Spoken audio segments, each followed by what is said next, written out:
मंडळी नमस्कार. आपण परदेश प्रवास करणार असू तर आपल्याला काही प्लॅनिंग करावं लागतं आणि त्याच्यात सगळ्यात मोठा भाग असतो तो म्हणजे विजाचा.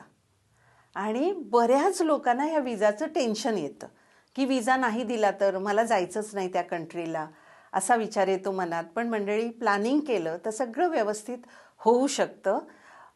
विजाचं प्लॅनिंग करायचं म्हणजे काय तर आज अमेरिकेला जाण्यासाठी जवळजवळ 1 वर्षाचं वेटिंग असतं. म्हणजे अमेरिकेचा विजा करायचा असेल तर आपल्याला 1 ते 1.5 वर्ष आधी तयारी करावी लागेल. तसंच युरोपचा विजा हवा असेल तर 6 महिने आधी, पण आपण अप्लाय 3 महिने आधीच करू शकतो. पण हे सगळं करूनही काही वेळेला विजा वेळेत नाही आला तर आपण बुक केलेल्या एअरलाईनचं आणि पॅकेजचं फार मोठं नुकसान होऊ शकतं.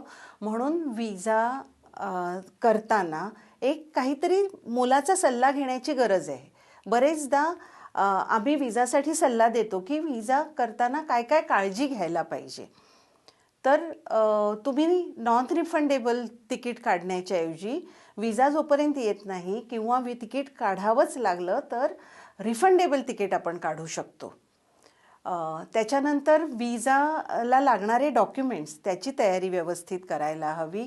आणि सिंगल ऑक्युपन्सी किंवा लहान मुलांचा विजा असेल, सिंगल लेडी जात असेल तर त्याला एक वेगळ्या तऱ्हेने विजा करण्याची गरज असते. बरेचदा फोन हा विजा रिजेक्ट झाल्यानंतर येतो, पण विजा होण्याच्या आधी जर ती माहिती काढली तर आपला विजा व्यवस्थित होऊ शकतो.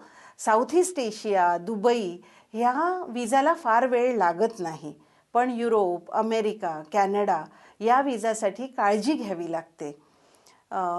तसंच काही कंट्रीज आहेत किंवा काही देश आहेत ज्याच्यामध्ये भारतीयांना ऑन अरायव्हल विजा मिळतो किंवा विजा लागत नाही. नेपाळ, भूतान, मॉरिशस, केनिया अशा अनेक देश आहेत जिथे आपण ठरवलं तर लगेच सुद्धा जाऊ शकतो. पण ह्याला थोड्या प्लॅनिंगची गरज आहे. विजा अप्लाय करताना काळजी घेण्याची गरज आहे.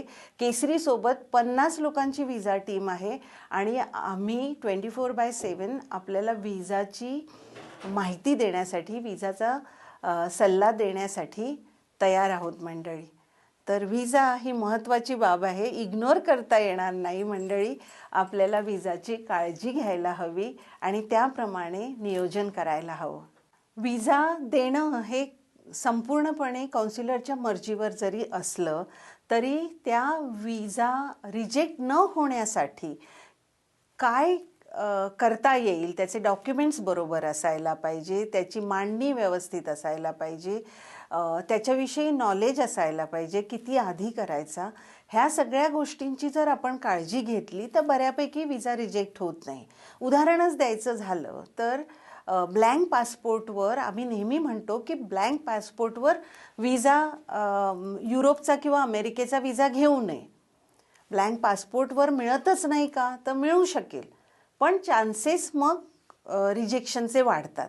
म्हणून आम्ही म्हणतो की विजा जर युरोप आणि अमेरिकेचा विजा करायचा असेल तर त्याच्या आधी आपण सिंगापूर, थायलंड, मलेशिया म्हणजे एकाच वेळी 3 देशांचे विजा आपल्या पासपोर्टवर येतात.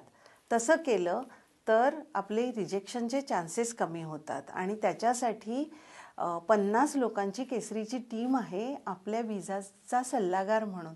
त्याचा अवश्य फायदा घ्या आणि व्यवस्थित आणि वेळेत विजा करायला आम्ही तुम्हाला मदत करू.